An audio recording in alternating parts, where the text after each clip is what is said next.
It all really so exciting to me because I studied similar cases in past and I can understand this is possible.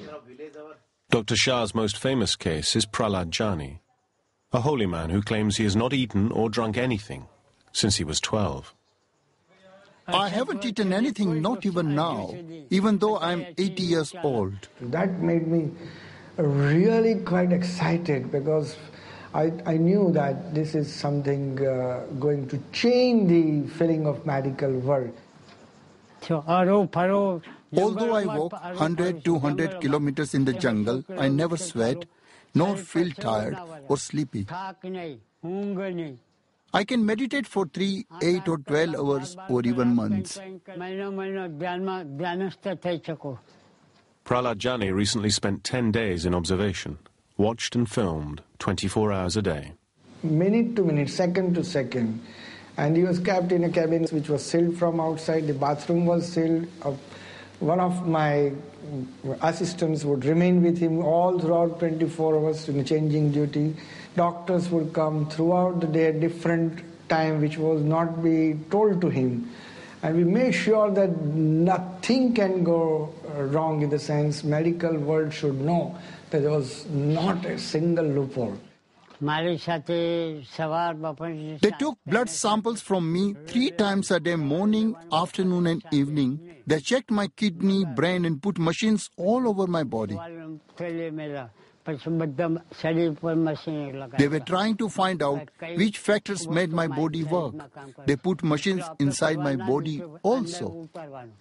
He was not given any food or water, and even when he was allowed to take a bath, the quantity of water was measured before and after to make sure nothing was lost. As I said, after 10 days, the parameters were all normal. We studied his hematology and whatever studies you can think of, we could do it. I will live up to approximately 1,000 to 5,000, maybe even 10,000 years with this kind of body. That there was no food or water given to this man, that he did not pass urine or stool, and even he did not dribble urine.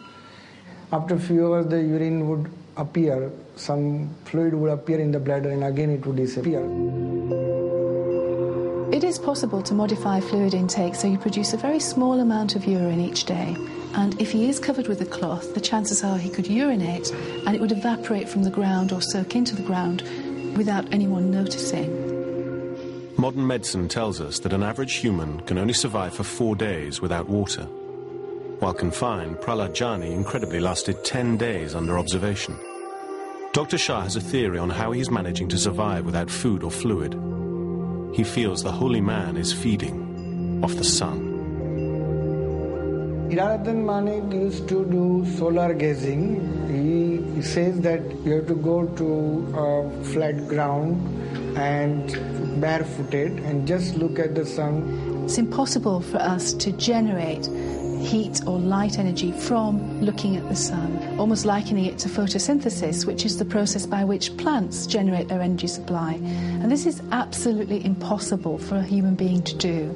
On the first day you look for 5 seconds, but without blinking your eyes. Every few days you increase few seconds, and maybe after a month you come to a minute or so.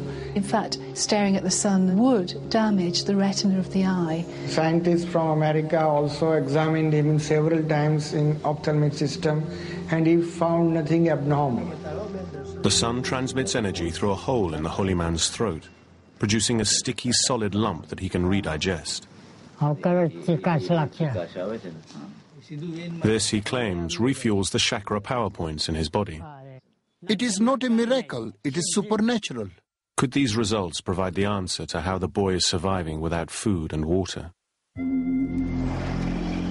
Unfortunately, we cannot take Ram to a lab.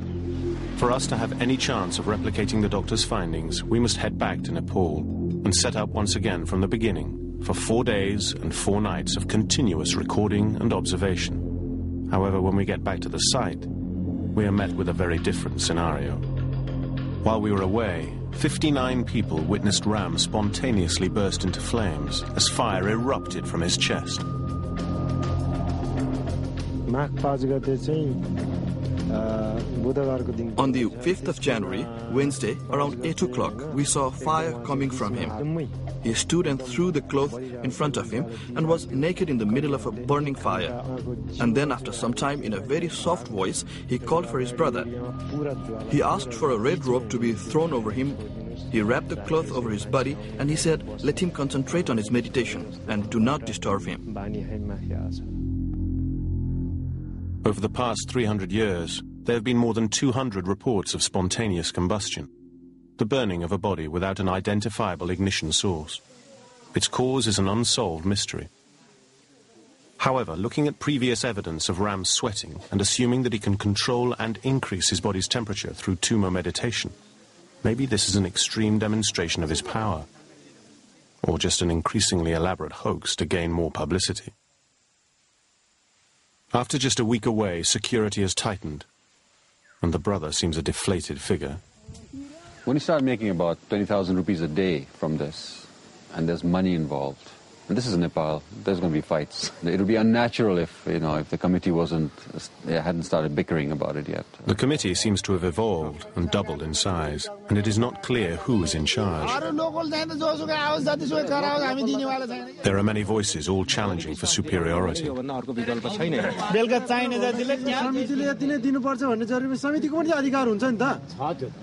The family probably would feel left out of all this and probably feel like their son's original purpose has been defeated by all this money making, and that is very un-Buddha-like.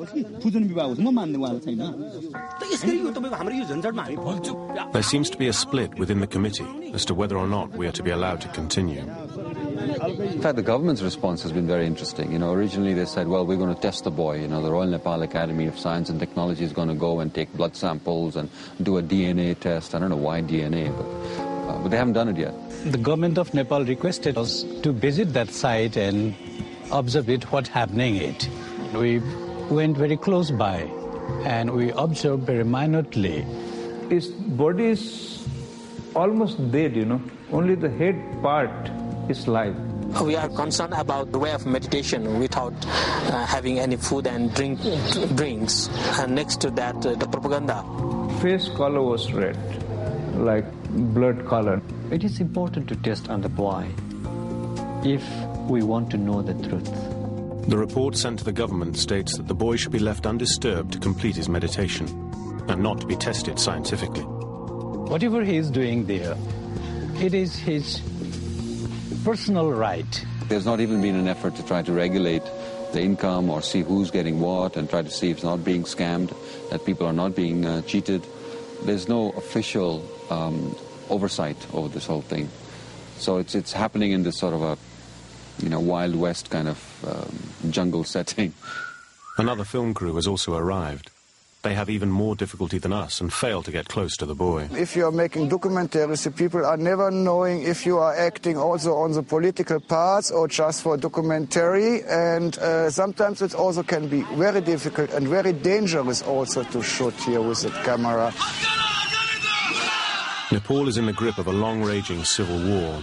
11,000 people have died in the last 9 years. The ruling royals are holding elections in the next few days, but violence has escalated as the Maoist People's Movement try to take over. And some believe the Maoist guerrillas have been seen in the area. The Maoists are more acting in the villages where it's for the army more difficult to reach and more difficult to fight against them. Everybody is speaking in Nepal, the Maoists are speaking, the political parties are speaking, and this guy just sit there like a silent prophet. Eventually we are allowed to film, but under close inspection from the committee. We reset our cameras to record the next 4 days and nights, the length of time it takes for a human to die without fluid. This is the only way we can prove if he is genuine or not. After 48 hours of continuous observation,